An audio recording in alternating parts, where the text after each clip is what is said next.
106쪽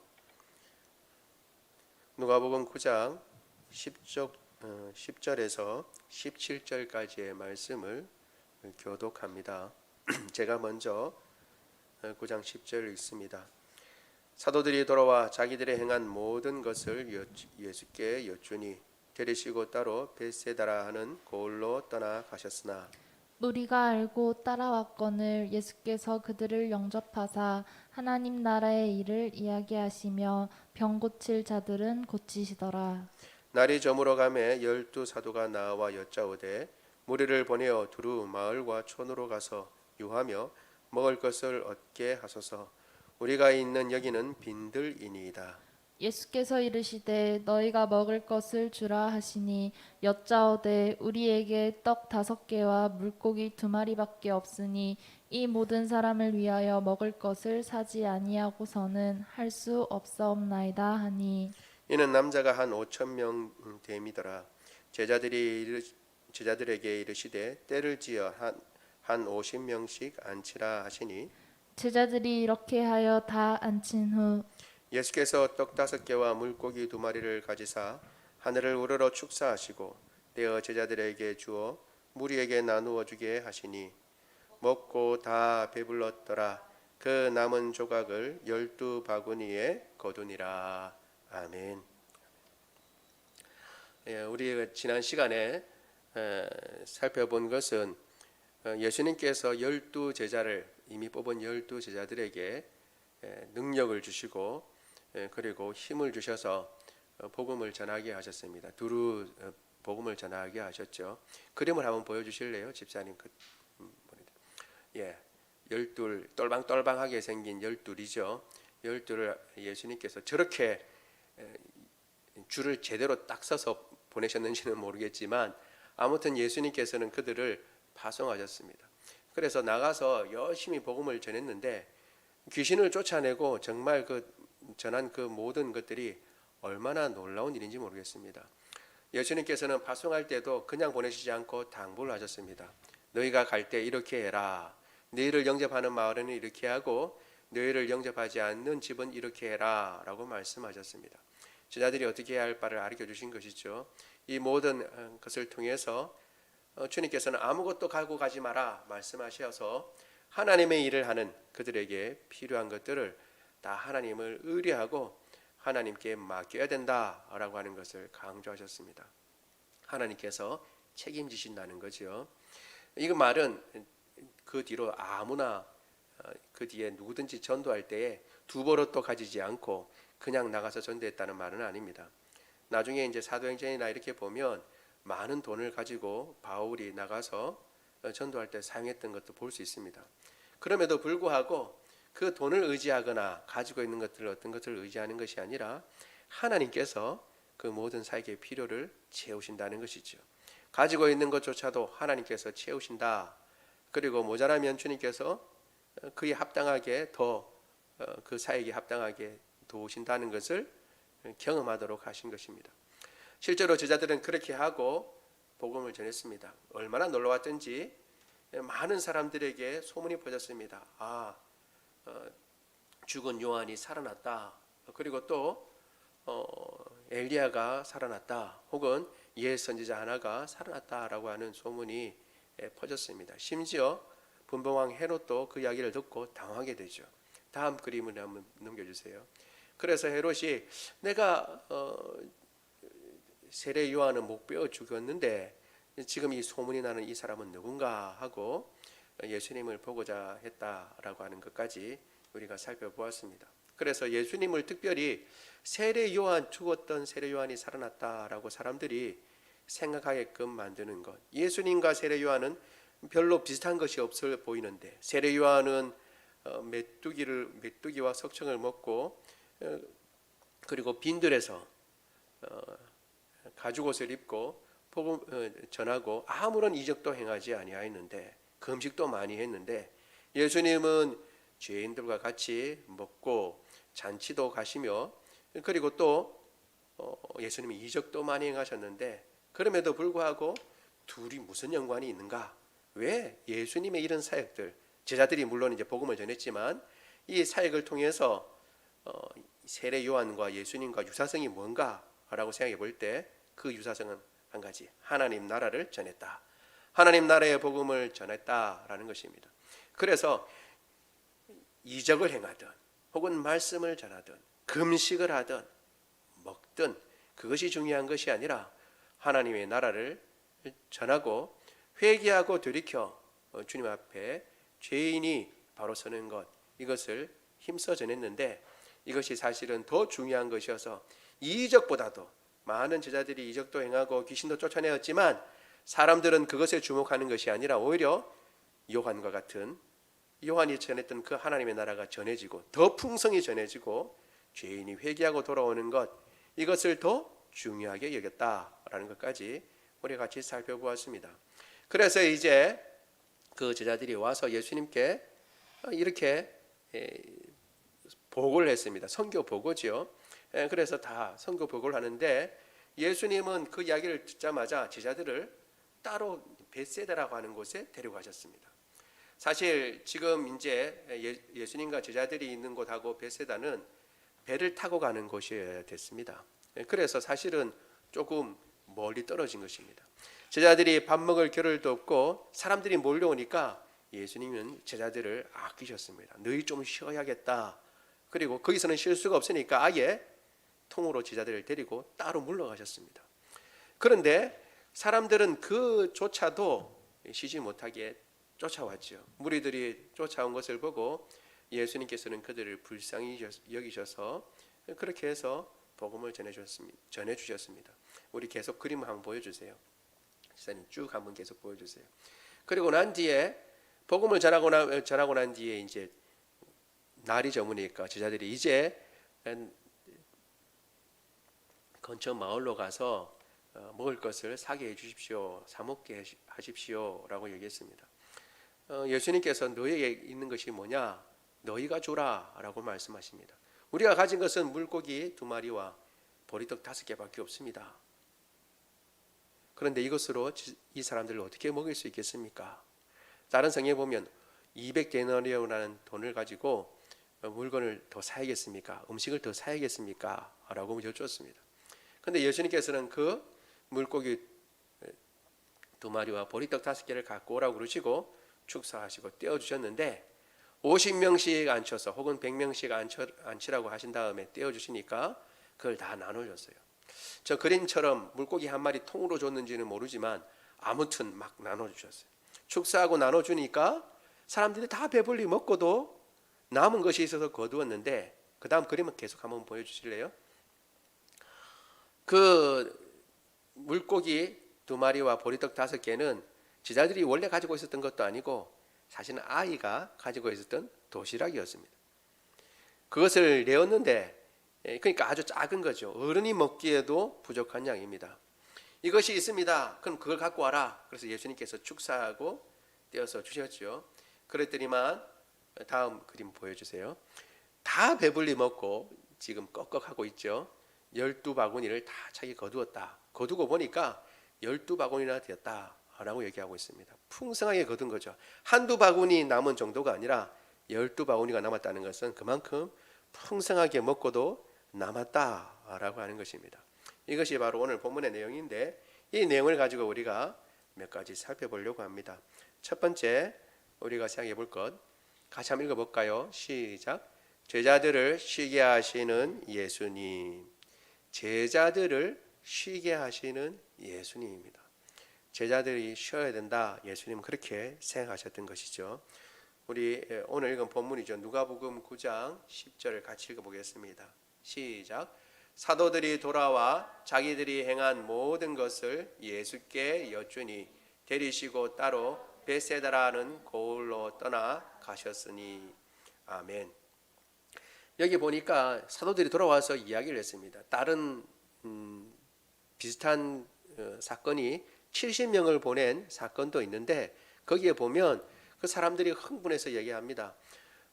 주님, 우리가 주님의 이름으로 명하니까 귀신들도 나가더군요, 쫓겨나가더군요, 이렇게 예수님 앞에 보고를 합니다. 아마 이 제자들도 예수님께서 주신 권세를 가지고 병도 고치고 귀신들도 쫓아냈을 것입니다. 그런 것들을 다 이야기했을 겁니다. 흥분돼서 정말 놀라운 역사가 일어났습니다 라고 예수님께 다 말씀드렸죠.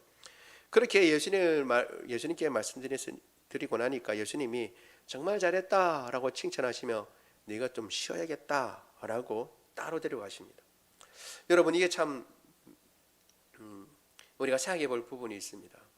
예수님께서는 당신은 정신없이 일하시는데 제자들이 일하고 오고 난 뒤에는 그들이 쉬어야 된다고 생각하셨다는 점입니다. 많은 그리스도인들이 종종 이 땅 가운데 살면서 우리는 열심히 일해야 된다. 그렇죠? 어두운 밤 시대리니 낮이라고 하는 동안에 일해야 된다라고 하는 것 중요한데 그것 때문에 마치 쉬는 것을 죄스럽게 생각하는 경우가 왕왕 있습니다. 쉬는 것을 참지 못하는 시대죠. 특별히 요즘과 같은 때에는 그렇습니다. 그래서 뭔가 생산적인 일을 하는 것, 잠시라도 짬이 나는 것을 그냥 견디지 못하고 뭔가 활동을 해야 된다고 이야기를 합니다. 그런데 우리가 잘 아는 그 선전에 이런 내용도 있죠. 열심히 일한 당신 떠나라 라고 하는 그런 이야기도 있는데 주님께서는 열심히 복음을 전하고 온 제자들을 쉬게 하셨습니다. 사실 너무 쉬는 그리스도인이 있기도 합니다. 왜냐하면 자기 일에 바빠서 하나님의 나라 일에는 관심이 없는 사람이 있습니다. 도무지 관심이 없고 그래서 그 일에 대해서는 그냥 막 쉬고 있는 것이죠. 예배며 말씀을 읽는 것과 그리고 기도하는 것. 우리 아까 집사님께서 기도해 주셨는데 이 코로나 전국 가운데서 우리가 까딱 잘못하면 정말 다 쉬게 되는 것이죠. 그래서 이걸 잘 하지 못하는 경우가 있습니다. 이것 사실은 문제입니다. 이것도 문제이지만 그 못지않게 큰 문제는 쉬지 못하는 그리스도인도 문제입니다. 뭔가 계속 눌려 있고 쫓기듯이 일해야 된다고 생각하는 것입니다. 그러나 우리가 생각해 봐야 할 것은 주님은 우리를 계속 몰아붙이는 그러한 코치 선생님과 같은 그러한 분이 아니시다라고 하는 것을 오늘 본문에서 분명히 이야기를 해주고 있습니다. 열심히 일하고 와서 흥분된 제자들입니다. 사실 이 정도 큰 결과를 얻고 흥분되어 있는 상태라면 예수님께서 또 보내신다 한들 제자들은 또 가서 복음을 전할 수 있을 것입니다. 여러분도 그렇잖아요. 뭔가 성과가 나고 그리고 기분이 좋으면 아무리 일해도 어떻게 해요? 아무리 일해도 피곤하지 않잖아요. 더 열심히 일할 수 있을 것 같고 또 일하면서 힘을 얻습니다. 그러니까 더 그래 잘했다 잠깐 쉬었다가 그러면 또 나가서 복음을 한번 전해보자. 주님께서 그렇게 하지 않으셨습니다. 너희는 쉬어야 된다라고 하면서 아예 자리까지 옮길 정도였어요. 자리까지. 우리가 종종 하나님께 대해서 잘못 생각하고 있는 것 중에 한 가지는 뭔가 표대를 하나님께서 딱 잣대를 다 갖고 있으면서 이 정도까지는 다 달아야지 열심히 해라 라고 말씀하시면서 자꾸 꾸준히 우리를 부추기고 열심히 일하도록 그렇게 몰아세우는 그런 하나님으로 우리가 종종 생각하기가 쉽습니다. 그러나 사실은 그렇지 않습니다. 제자들은 열심히 그 맡은 바 일들을 했고 주님은 제자들에게 쉼이 필요하다고 말씀하십니다. 주님은 쉼을 주시는 분이십니다.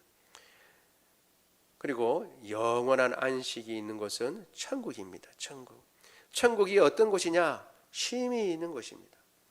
물론 우리가 생각할 때에 영원한 쉼이 있는 곳, 안식이 있는 저 천국을 바라보며 지금 우리가 일할 수 있을 때 최선을 다해서 일해야 된다. 맞는 말입니다. 그러나 그런 가운데서도 우리는 때때로 쉬어야 하는 것입니다. 사실 주님께서 이와 같은 안식을 주시고 실제로 전에도 우리가 살펴본 것처럼 안식일을 주시고 또한 영원한 안식을 허락하신 이유는 당신 자신이 쉬어야 되기 때문이 아니라 사실은 사람들 때문입니다. 우리 창세기 한번 보도록 하겠습니다. 창세기 2장 1절에서 2절 같이 한번 읽어보겠습니다. 시작. 천지와 만물이 다 이루어지니라. 하나님이 그가 하시던 일을 일곱째 날에 마치시니 그가 하시던 모든 일을 일곱째 날에 안식하시니라. 아멘. 하나님께서는 뭔가 힘이 필요한 그런 분 아닙니다. 내가 6일 동안 천지 창조하는데 너무 힘들고 고돼가지고 하루 내 쉬어야겠다. 내가 말씀으로 지었지만 말로 짓는 것도 너무 힘들다. 말하는 것도. 그래서 쉬어야겠다. 이런 분이 아닙니다. 하나님께서 이렇게 쉬신 이유가 있습니다. 누구를 위해서? 당신을 위해서가 아니라 사람들을 위해서, 특별히 그의 백성들을 위해서입니다. 우리 창세기 출애굽기입니다. 출애굽기 제가 잘못 적었습니다. 출애굽기 20장 8절에서 11절 같이 한번 읽어보겠습니다. 시작. 안식일을 기억하여 거룩하게 지키라.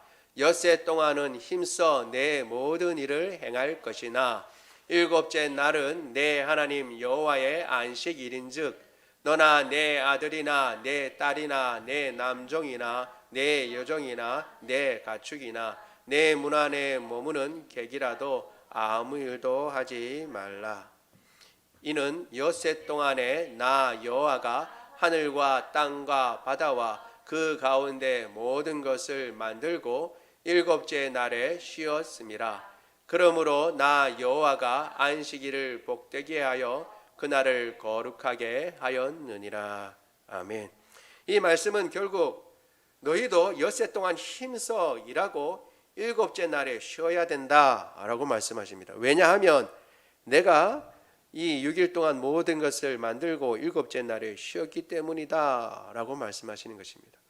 그래서 결국 하나님께서 일곱째 날에 쉬신 이유가 나와 있는 것입니다. 어떻게? 사람들을 위하여. 그 백성들이 하나님을 본받아 6일 동안 열심히 일하고 일곱째 날 쉬도록 주님께서 원하셨던 것입니다. 왜? 하나님은 우리를 사람을 영으로만 지으신 것이 아니라 영과 육으로 지으셨기 때문입니다. 육체를 입은 사람이 쉬어야 한다는 것을 주님께서 아시고 창조 때부터 이 원리를 작정하시고 안식일을 지정하셔서 사람이 쉬도록 그렇게 하신 것입니다.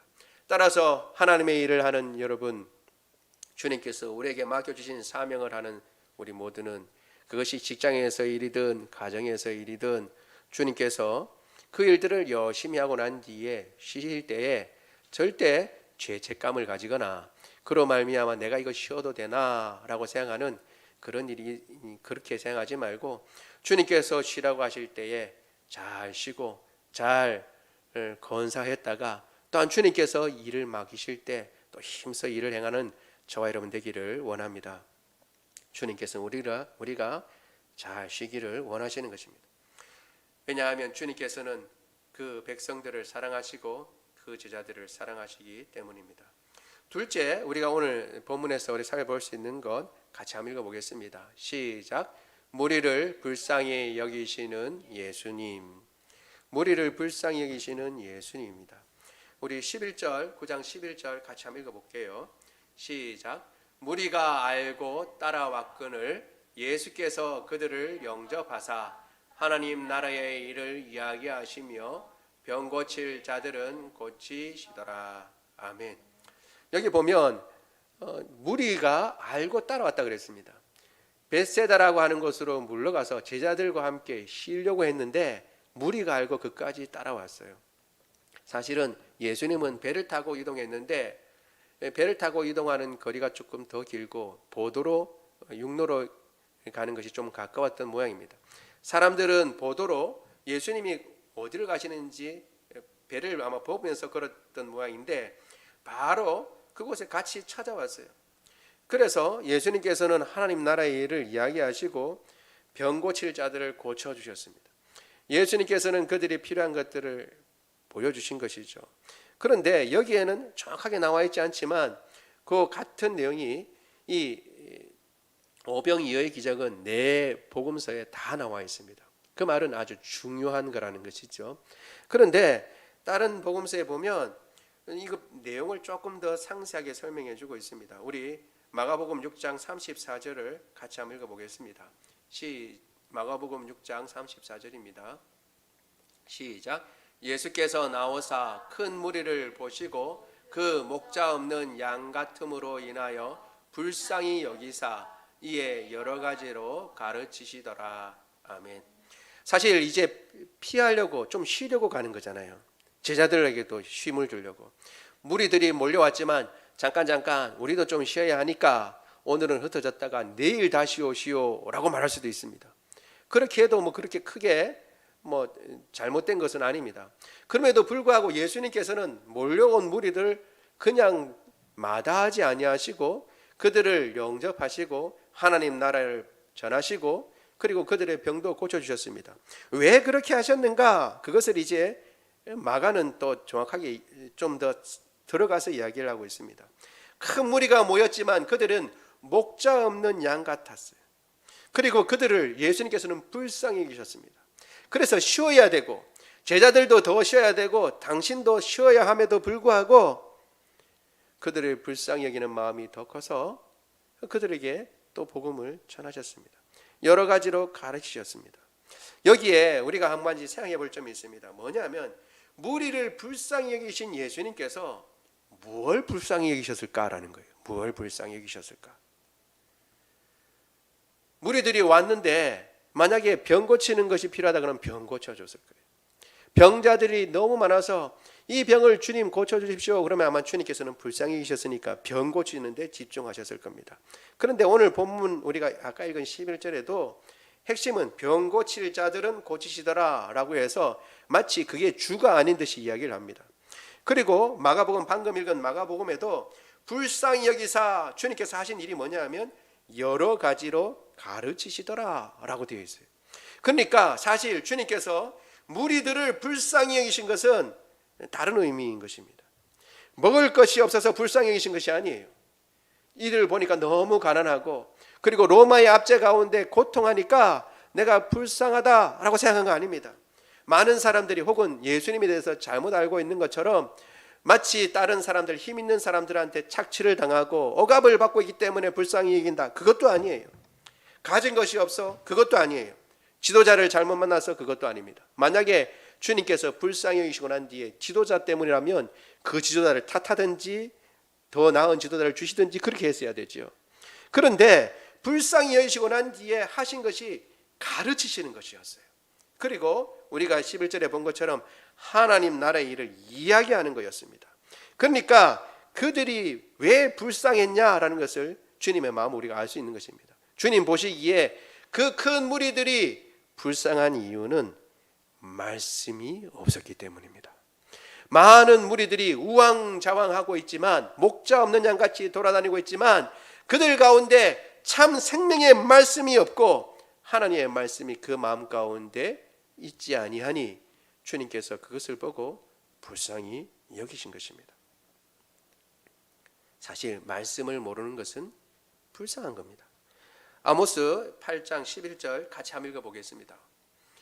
시작. 주 여호와의 말씀이니라. 보리 날이 이를지라. 내가 기근을 땅에 보내리니 양식이 없어 주림이 아니며 물이 없어 가람이 아니요 여호와의 말씀을 듣지 못한 기갈이라. 아멘. 양식이 없어 주림도 아니고 물이 없어 가람도 아니고 하나님의 말씀을 듣지 못한 기갈, 하나님의 말씀을 알지 못하는 그러한 상황 가운데 있는 무리를 보시고 예수님은 불쌍히 여기신 것입니다. 예수님께서 불쌍히 여기신 가장 중요한 문제는 말씀을 알지 못하는 데 있다는 것입니다. 여러분, 말씀을 알지 못해서 스스로 불쌍하다고 생각해 본 적이 있습니까? 나는 참 말씀을 모르는데 너무 불쌍하다라고 생각해 본 적이 있습니까? 혹은 말씀을 알지 못하는 사람들을 불쌍히 여겨 본 적이 있습니까? 주님께서는 그들을 불쌍히 여기셨던 것입니다. 말씀을 알지 못하고 모든 것은 갖춰진 것 같은데 먹을 것과 입을 것과 모든 것은 갖춰져 있는 것 같은데 정말 가장 중요한 말씀을 알지 못해서 어디로 가야 할지 무엇을 해야 할지 알지 못하는 그 무리들을 보시고 생명 없이 살아가는 그 무리들을 보시고 하나님의 나라의 일을 알지 못하고 그저 주어진 매일매일의 삶을 살아가는 그들을 보시고 불쌍히 여기신 것입니다. 주님께서는 우리에게 말씀을 주셨습니다. 그러나 우리는 말씀을 가지고 있습니다. 우리가 매일 우리 교회에서 말씀을 읽는데 이 말씀을 매일매일 짧은 구절이긴 하지만 열심히 읽어야 할 이유가 바로 여기에 있는 것입니다. 그리고 그 말씀을 묵상하고 말씀을 알아가는데 집중해야 할 이유가 여기에 있는 것입니다. 말씀을 갖는 자는 생명이 그 안에 있는 것이고 그리고 말씀으로 말미암아 주님의 뜻을 깨달아 알게 되는 것입니다. 그러나 말씀을 가지고 있지 못한 자는 주님의 뜻을 알지 못하고 어디로 가야 할지도 알지 못하는 것입니다. 우리가 매일 읽는 것이지만 하나님의 말씀을 더 잘 읽고 그 말씀에 집중하고 말씀을 암송하거나 그리고 말씀을 듣고 그 말씀을 행하는 데에 더욱 집중하는 저와 여러분 되기를 원합니다. 말씀이 없는 사람이 제일 불쌍한 사람입니다. 세 번째, 오늘 본문에서 우리가 같이 살펴보려고 하는 것은 우리 같이 한번 읽어볼까요? 시작. 너희가 먹을 것을 주라고 하시는 예수님입니다. 너희가 먹을 것을 주라. 예수님께서 그렇게 말씀하셨어요. 참 이거 좀 엉뚱한 말씀일 수 있습니다. 왜냐하면 오늘 본문에 남자만 5,000명이나 되는 무리가 있었다고 그랬습니다. 이 무리가 먹을 것이 없는데 주님께서 너희가 먹을 것을 주라 라고 말씀하셨어요. 제자들은 이제 같이 예수님과 함께 그 5,000명이나 되는 남자만 5,000명이나 되는 그 사람들을 주님께서 복음을 전하실 때 같이 옆에 수종 들었겠죠. 그런데 이제 날이 저물게 되었습니다. 사람들은 다 예수님의 가르침에 빠져 있어서 꼼짝하지 않고 그 말씀을 잘 들었습니다. 그런데 이제 식사 때가 된 것이죠. 이제 문제를 해결해야 합니다. 그래서 제자들이 나와서 예수님께 여쭙습니다. 이제 이 무리들을 보내서 식사하게 하시지요. 여기는 빈들입니다. 여기서는 뭐 아무것도 먹을 것이 없습니다. 이렇게 말씀하시는 것입니다. 우리 9장 12절 같이 한번 읽어보겠습니다. 시작. 날이 저물어 가매 12 사도가 나와 여짜오되 무리를 보내어 두루 마을과 촌으로 가서 유하며 먹을 것을 얻게 하소서. 우리가 있는 여기는 빈들이니이다. 아멘. 여기는 빈들입니다. 여기는 뭔가 먹을 것을 구할 수 없습니다. 그러니까 무리들이 이제 보내서 먹을 것을 얻게 하십시오. 이건 아주 지당하고 그리고 합리적인 그러한 이야기입니다. 그런데 예수님의 대답이 엉뚱한 것이죠. 우리 13절 계속해서 읽습니다. 시작. 예수께서 이르시되 너희가 먹을 것을 주라 하시니 여짜오되 우리에게 떡 5개와 물고기 2마리밖에 없으니 이 모든 사람을 위하여 먹을 것을 사지 아니하고는 할 수 없사옵나이다 하니. 아멘. 예수님께서는 너희가 먹을 것을 주라 그랬습니다. 너희가 먹을 것을 주라. 그러니까 제자들이 이야기하죠. 여기 예수님 우리가 가지고 있는 것이 물고기 2마리와 떡, 보리떡 5개밖에 없어요. 이 모든 사람들을 먹일 수 없습니다. 이들을 가서 사 먹고 와야 됩니다 라고 얘기를 합니다. 예수님께서 분명히 아셨을 터인데 모르시지 않았을 터인데 너희가 먹을 것을 주라 라고 말씀하셨습니다. 예수님께서 무슨 트럭을 몰고 와서 음식을 늘 저장해 놓고 계신 것도 아니고 그렇지요. 저장해 놓고 있어서 5,000명이 남자만 5,000명 되는 사람들을 먹일 수 있는 그런 환경과 여건도 안 되는 것이 뻔한데도 왜 너희가 먹을 것을 주라 라고 말씀하셨을까? 나가서는 너희가 그 문제를 해결해 주라, 그 먹는 문제를 해결해 주라 라고 말씀하시는 것이죠. 우리가 어떻게 그 문제를 해결해 줄 수 있습니까? 제자들의 말은 그것입니다. 마가복음 6장 37절 같이 한번 읽어볼까요? 시작. 대답하여 이르되 너희가 먹을 것을 주라 하시니 여짜오되 우리가 가서 200데나리온의 떡을 사다 먹이리이까. 아멘. 200데나리온, 1데나리온이 품꾼 하루의 품삯이라고 그랬습니다. 그 품삯에 하루 일당에 200일에 해당하는 것, 200일에 해당하는 그 많은 돈을 가지고 떡을 사다가 이들을 먹일까요? 라고 얘기했지만 사실 이건 불가능한 일입니다. 그렇지요? 산다고 하더라도 여러분 어디 가서 이걸 다 사겠어요? 어디 가서? 한꺼번에 미리 예약해 놓은 것도 아닌데 어디서 이렇게 사겠어요? 돈은 또 어디 있으며 돈이 있다 한들 어디서 떡을 살 수 있겠습니까? 그렇죠? 오늘 본문에서는 생략되어 있지만 이때 이 말씀을 들으시고 난 뒤에 예수님께서 사실은 묻는 게 나옵니다. 우리 마가복음 6장 38절 마저 읽을까요? 시작. 이르시되 너희에게 떡 몇 개나 있는지 가서 보라 하시니 알아보고 이르되 떡 5개와 물고기 2마리가 있더이다 하거늘. 아멘. 좀 더 상세하게 이 사람들 어떻게 먹이겠습니까? 라고 하니까 예수님이 그럼 가서 진짜 뭐가 있는지 남은 게 뭐가 얼마나 있는지 한번 알아보라 라고 주님 말씀하시죠. 그러니까 이 떡 5개와 물고기 2마리가 있습니다. 그런데 이거 가지고 되겠습니까? 라고 하는 거죠. 그 자체도 이미 말씀드린 것처럼 제자들이 갖고 있는 것이 아니라 한 아이가 내놓은 도시락입니다. 우리 요한복음 6장 9절에 그걸 이야기하고 있는데 같이 한번 읽어볼게요. 시작. 여기에 한 아기가 있어 보리떡 5개와 물고기 2마리를 가지고 있나이다. 그러나 그것이 이 많은 사람에게 얼마나 되겠사옵나이까. 아멘.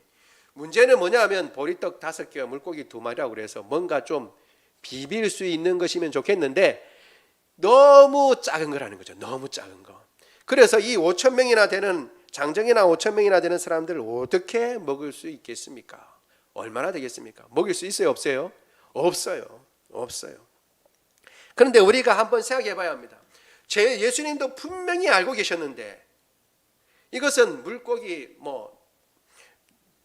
보리떡 5개와 물고기 2마리 가지고 아니라 100마리, 1000마리 가지고도 모자라는 거죠.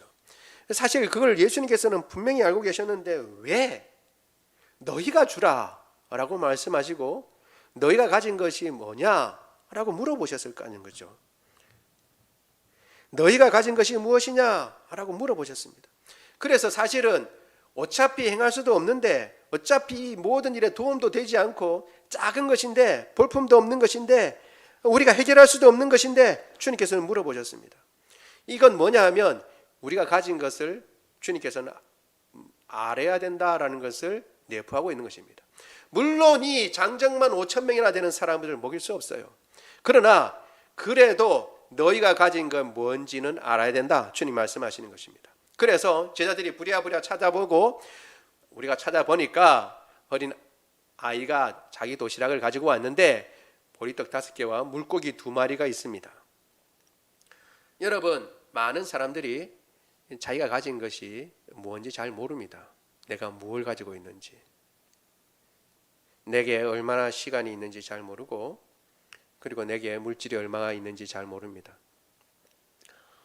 이것저것 다 계산해 보고 나면 내게 남은 것이 얼마가 되는지 잘 모릅니다. 여러분 사실 시간 그렇게 많지 않아요. 아이들은 저도 어렸을 때 그랬죠. 아이들은 이야기를 합니다. 왜 하루가 이렇게 길고 빨리 안 지나가는지 모르겠다고.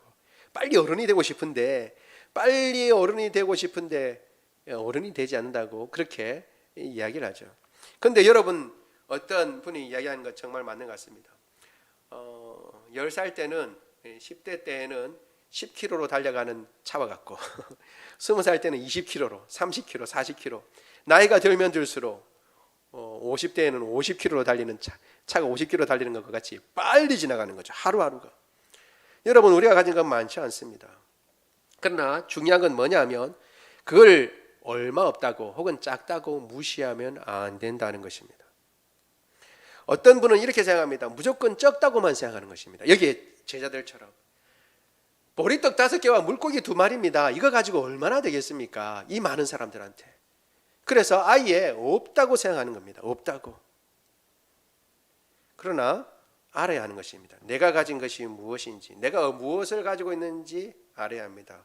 왜 알아야 하냐 하면 그걸 알아야 그걸 주님 앞에 드릴 수가 있는 것입니다.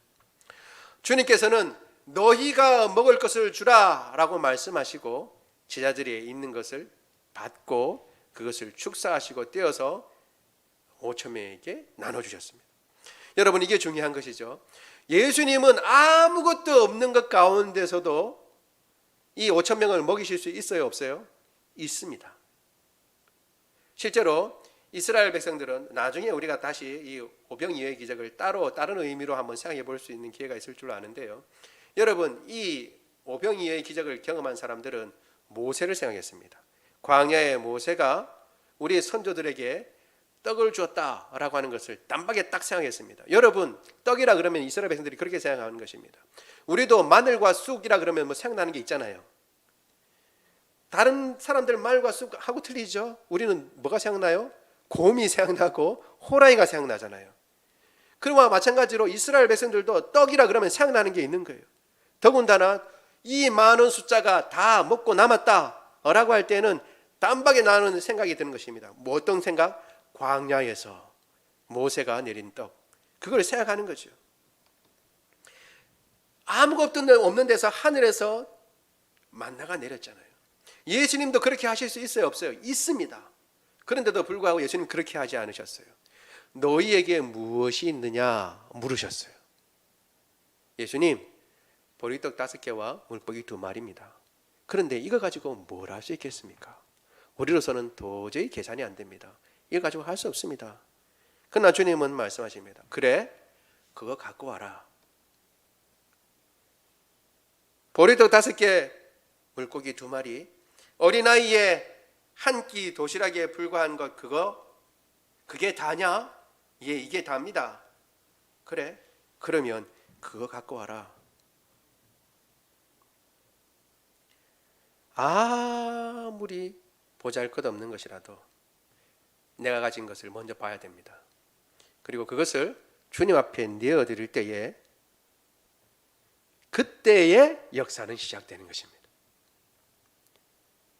그때부터 역사는 시작되는 거예요. 사실은 예수님께서는 그전에도 일하실 수 있었지만 그렇게 하지 않으셨어요. 보리떡 5개가 물고기 2마리가 나오고 난 뒤에야 예수님은 그것을 가지고 축사하시고 떼어서 사람들에게 먹여주시는 것입니다. 즉, 내 것을 다 주님께 드릴 때에 아무리 적은 것이라도 주님의 손에 들려지면, 아무리 작고 보잘것없는 것이라도 주님의 손에 들려지면 놀라운 일이 일어날 줄로 믿습니다. 지금 그것을 보여주고 있는 것입니다. 우리 누가복음 9장 16절 17절 같이 읽어보겠습니다. 시작. 예수께서 떡 5개와 물고기 2마리를 가지사 하늘을 우러러 축사하시고 떼어 제자들에게 주어 무리 앞에 놓게 하시니 먹고 다 배불렀더라. 그 남은 조각을 12바구니를 거두니라. 아멘. 한두 바구니 아니고 12바구니를 거두게 됩니다.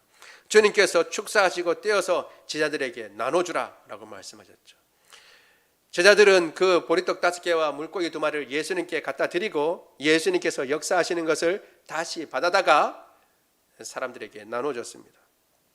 그러자 놀라운 일이 일어납니다. 다 먹고 배부르고 남은 조각 12바구니를 거뒀습니다.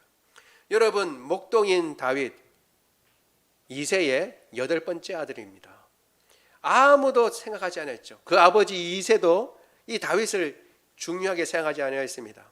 그래서 사무엘이 온다, 뭔가 다른 의미를 가지고 사무엘이 오는구나 하는 것을 알았지만 막내 아들은 양을 치라고 너는 양만 쳐라라고 오히려 보냈던 것입니다.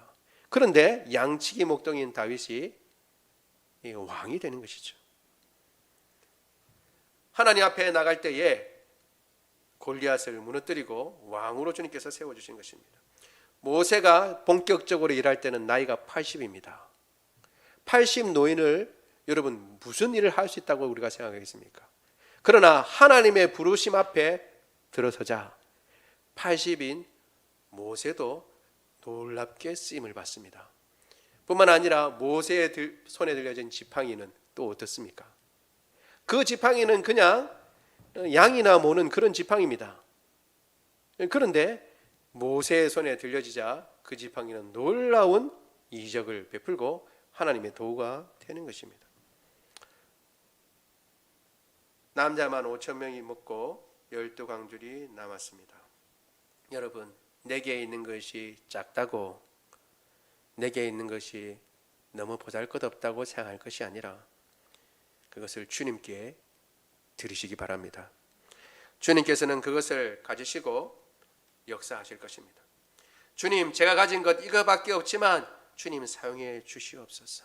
내 지식, 내 재능, 내 학식, 내 재물, 그리고 내 시간, 내 건강까지 사실은 참 볼품없는 것이지만 나는 이거밖에 없습니다. 주님, 이것이라도 주님께서 사용하시면 주님께서 놀라운 일을 하는데 사용해 주십시오 라고 주님 앞에 맡겨드리면 주님 그것을 들어서 놀랍고 아름답게 우리가 상상하지도 못하고 생각하지도 못했던 것으로 주님께서 사용하시고 풍족하게 남도록 역사하실 줄로 믿습니다.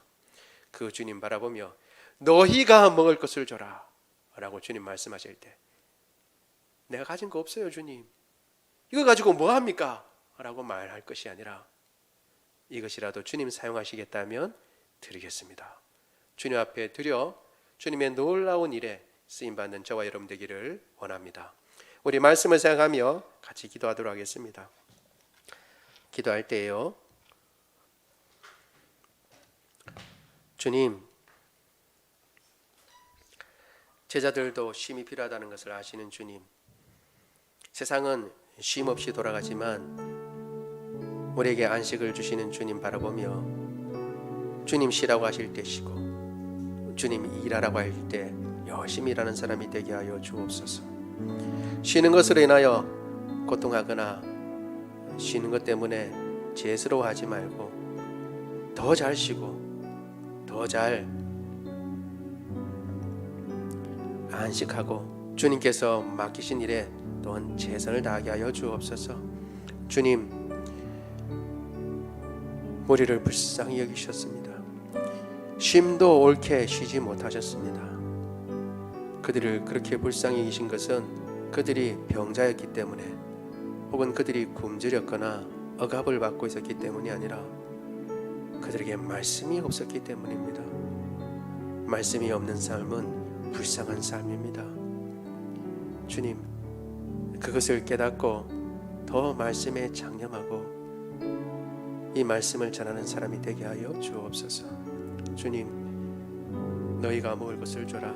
우리가 가진 것 작은 것이지만 주님 손에 들려지면 놀랍게 사용되고 그리고 남을 정도로 5천 명이 먹고 12바구니 12광줄이 남을 정도로 주님 역사하실 수 있다고 생각합니다.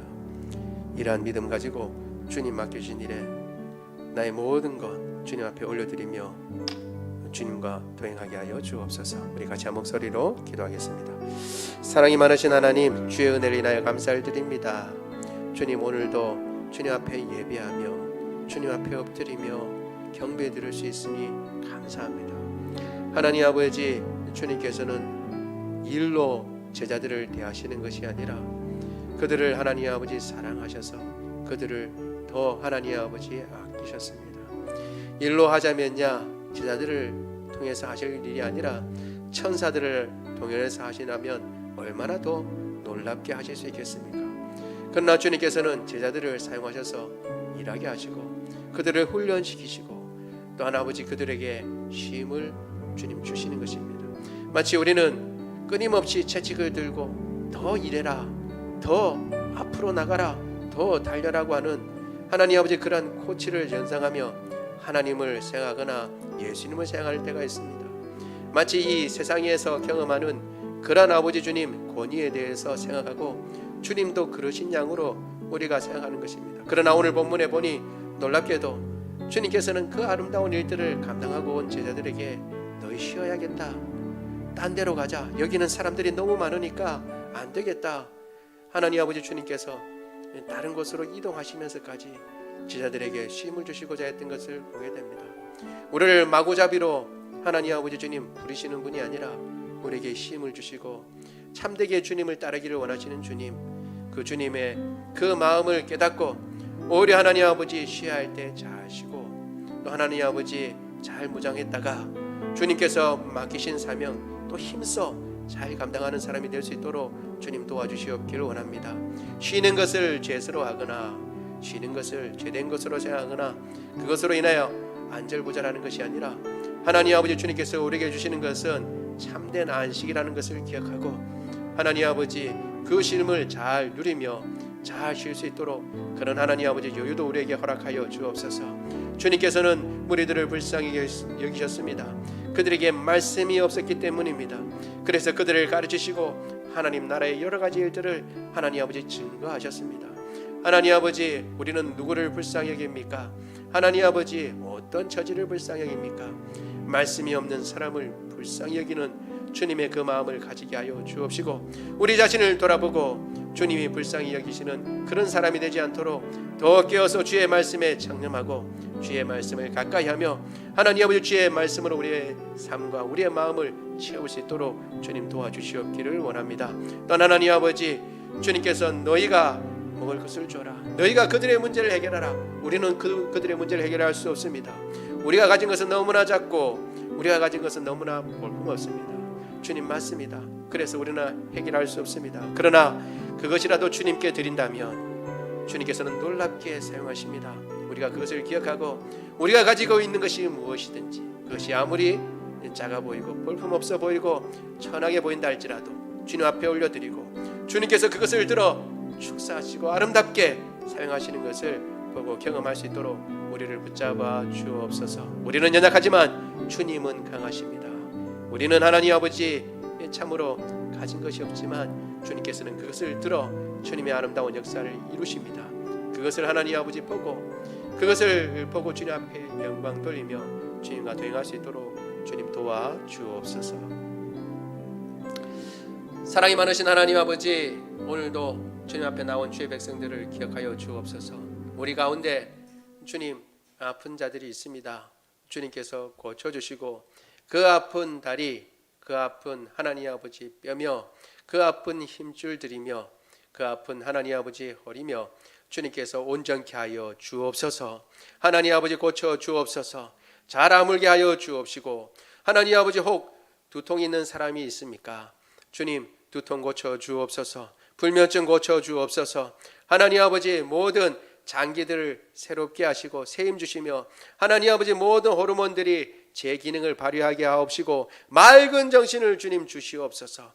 혹 지혜가 없는 자가 있습니까? 부르짖어 간구할 때에 지혜를 주시고 명철도 허락하여 주옵소서. 하나님 아버지의 암세포 주님께서 다 도말하시고 코로나 바이러스도 주님께서 다 도말하시고 하나님 아버지 모든 뼈마디 제자리를 찾게 하시며 모든 디스크도 주님께서 고쳐 주옵소서. 그리하여 하나님 아버지 건강하고 강건하여 우리에게 맡겨주신 사명들 능히 감당할 수 있도록 주님 도와 주옵소서. 우리 주 예수 그리스도 이름으로 기도드리옵나이다. 아멘. 다 같이 일어나셔서 찬양합니다.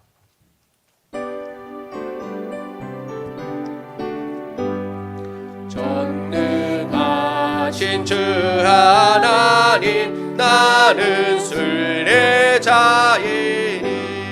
나는 심히 연약해도 주는 강하옵니다.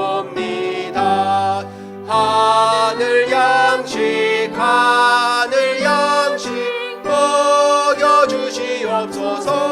먹여주시옵소서. 먹여주시옵소서. 수정 같은 생명수를 마시도록 하시며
예수 그리스도의 은혜와 하나님 아버지의 무궁하신 사랑하심과 성령님의 교통하심이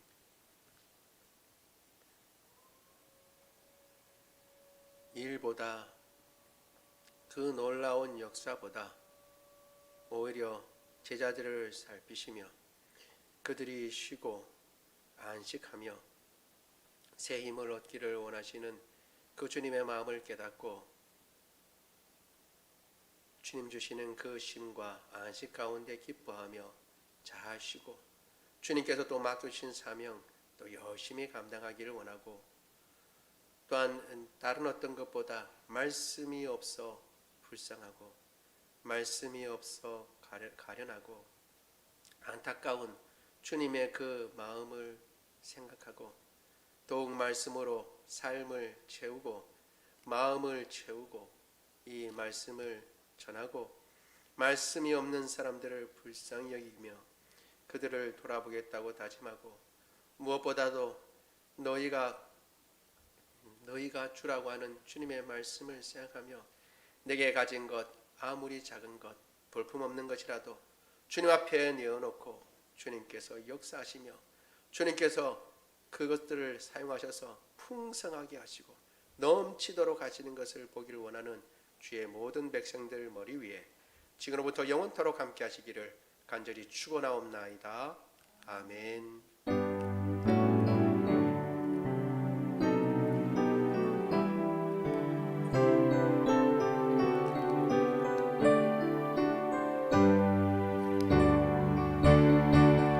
사랑의